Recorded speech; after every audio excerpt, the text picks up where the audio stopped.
Pangalawa, pwede po yung kumuha kayo ng mga sub-agent. Pwede ka kumuha ng mga sub-agent. Ano yung sub-agent? Hindi po lahat na may imbita mo may puhunan ka ganito. Tama po ba? Pero may 25% discount ka kung hindi ka mahilig magbenta, kumuha ng mga sub-agent. Yun yung mga tao na imbita mo na gusto magbenta ng produkto pero wala pang kapital. Pero mag-join din sila in the future. Gamitin mo sila as sub-agent. Dahil may 25% discount ka, bigyan mo sila ng 10% muna. Kung gusto nila mag-direct selling, sa'yo ang 15%. Pag nakabenta siya, may kita ka. Tama po ba? Kung kapatid niya, bigyan mo ng 20%. At least ikaw may 5% kahit pa paano. Kung dati mong kaaway yan, bigyan mo ng 2%. Sa'yo ang 23%. Nakatulong ka na. Nakaganti ka pa. Hindi mo yung gagawin ito, masama ugali niyo. Idea, tama lang po to. Tamang partihan na to. Maganda mo ba ito? Walang quota na pinag-uusapan. Makabenta o hindi makabenta, okay lang po. Yan ang kagandahan sa ating company. Sa ibang company, ang direct selling, may minimum quota. May quota ka per month. Tayo po, walang quota na pinag-uusapan. Pangalawang kitaan na pwede mong gawin, ito na po yung tinatawag na direct referral bonus. I'm sure marami kayong kakilala na gusto nyo tulungan. Tama po ba? Gusto nyo kumita rin sa kumpanya. Okay. Paano ka kikita sa number 2? Ang trabaho mo dito, maghanap ka o mag-imbita ka ng mga distributor o mga kaibigan mo na gusto mag-join o magnegosyo sa kumpanya.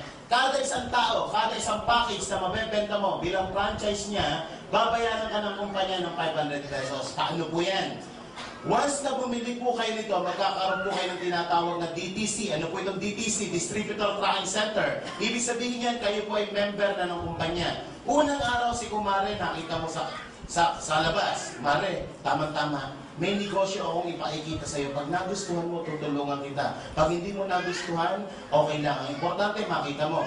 Hindi ka pa marunong magpaliwanag, inimbita mo dito, pinaupo mo si Kumare dyan, kami nag-explain ng business para sa kanya.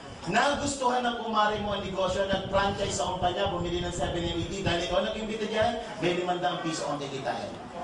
Maganda po ba? O, may dialogue ka na. Another brand mo, kinabukasan ako, Mari. Tama-tama, nagpangita tayo. May negosyo akong ipakikita sa iyo. Pag nagustuhan mo, tutulungan kita. Pag hindi mo nagustuhan, gustuhin mo. Pwersa ka na.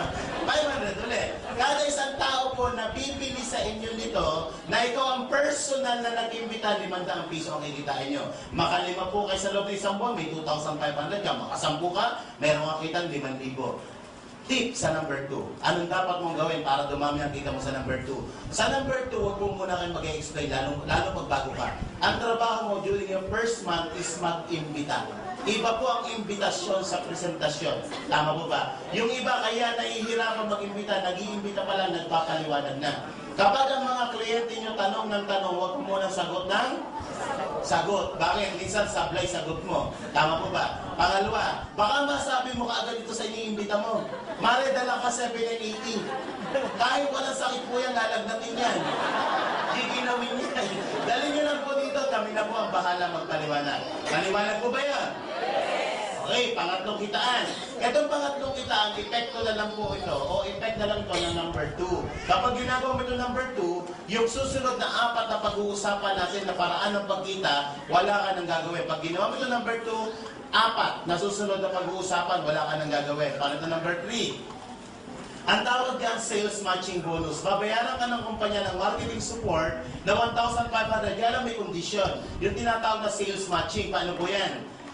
Ang sabi ng kumpanya, kapag dalawang package sa nabenta mo, EA, kumita ka na ng 500, KB, kumita ka na ng 500, yung pong package na binili ni Amy kasamang produkto. At may kasamang points po yon. Ang points na kasama ng binili ni A is 1,200 points. Ang sabi ng kumpanya sa number 3, kapag may 1,200 points ka sa left side mo at may 1,200 points ka sa right side mo, babayaran ka pa ng additional 1,500. Lumalabas, sa dalawang package pala na nabenta mo sa dalawang mong kaibigan na kami ang nagpaliwanag, kikita ka na magkano? 2,500. Maganda po ba? Maganda.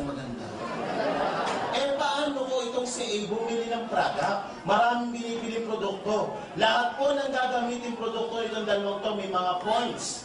Kape, gluta, lahat may points po yan. At pag inabot ang 1,200 points, ikaw na nasa taas, bilang ginagamit na produkto nila, babayaran ka dyan ng 1,500 basta may 1,200 points kabilaan. Maganda po ba?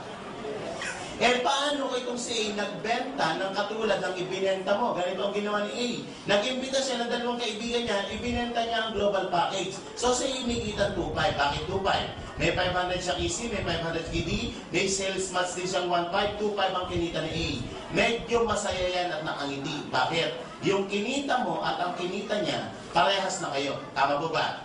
So, etong isa, medyo mahihain, isa lang ang nabenta niya. So siya may kita 500. Ito naman, nakabenta ng isa, may 500 din siya. Ang nagbenta po sa 4 na global package dito, hindi kayo. Tama po ba? Pero ang sabi ng kumpanya, basta't may 1,200 points ka sa right, as a left, at may 1,200 points ka sa right, babayaran ka ng kumpanya ng 1,500 kahit hindi ikaw ang nagtrabaho. May 1,2 ka sa left, may 1,2 ka sa right, may 1,500 na naman na maakit sa account mo. This time, kumita ka ng 3,000 kapatid, hindi ikaw ang nagtrabaho. Sino ang nagtrabaho? Itong dalawa. Tama po ba?